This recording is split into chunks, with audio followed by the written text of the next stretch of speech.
Qual sua formação e experiência como acadêmica? Minha formação é História, com especialização em História do Brasil.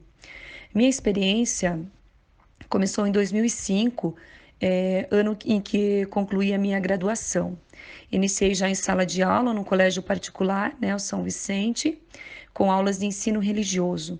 Depois História, Sociologia, Filosofia. Hoje eu continuo nesta mesma escola, né, comprada pelo Grupo Bom Jesus há 5 anos, e atuo na assessoria pedagógica. Em paralelo com o particular, eu ingressei no Estado como professora de História lá do ensino médio, lá em 2006, na época como PSS e hoje como concursada. Quais as maiores dificuldades que encontrou durante os anos da faculdade? Bom, dificuldades foram muitas, né? Mas principalmente para mim foi as dificuldades financeiras, né? Eu economizava em tudo, muitas vezes no lanche, no transporte, no xerox. A questão do xerox, eu sempre lembro que tinha um amigo que sempre conseguia algumas cópias de graça, né? E sempre eram bem-vindas, né?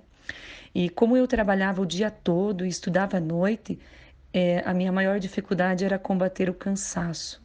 Quais as dificuldades que encontrou para adaptar a formação como professor e a prática cotidiana? Percebo que a formação e a prática estão um tanto assim distante.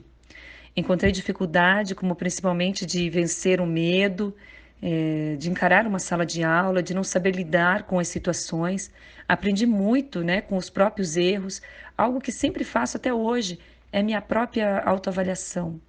Sempre buscando estratégias e práticas diferenciadas, ensinando com emoção, buscando encantar os nossos educandos, fazendo com que eles se apaixonem por nossa disciplina. Isso eu considero assim essencial. Na sua opinião, quais são os desafios encontrados pelos professores de história no contexto atual? Vou falar da minha experiência, né, de sala de aula no setor público. O maior desafio hoje é lidar com jovens que têm acesso a muito conhecimento, né, através da internet. Acham que sabe tudo e muitas vezes ignoram, né, o professor. Utilizam o celular em sala de aula, né, não como um instrumento de pesquisa, mas como passatempo. E isso é um desafio não somente, né, dos professores de história, mas eu acho que de todas as escolas, principalmente das escolas públicas. Sua opinião, quais são as etapas fundamentais para a formação de um profissional da educação? A primeira etapa, considero assim que você tem que saber o que você quer. Aí, lógico, você passa por todas as outras etapas, né, desde a graduação, pós e enfim. Mas o mais importante não é que você não permaneça no tempo. Você deve investir em uma formação continuada, né, e acompanhando as mudanças do tempo.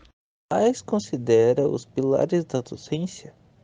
Quais são os pilares da docência? Então, na prática pedagógica, né, como já mencionado, devemos prever a formação continuada, levando em conta, né, alguns pilares, como, por exemplo, aprender a conhecer, né, quando tornamos prazeroso o ato de compreender, de descobrir, de construir, né, o conhecimento.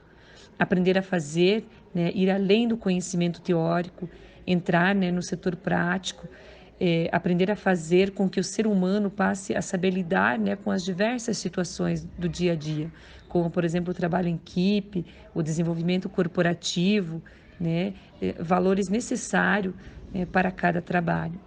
Aprender a viver com os outros, né, então aprender a compreender o próximo, desenvolver uma percepção, estar pronto para gerenciar crises, né? Participar de projetos comuns, descobrir que o outro é diferente e saber encarar, né, essas diversidades.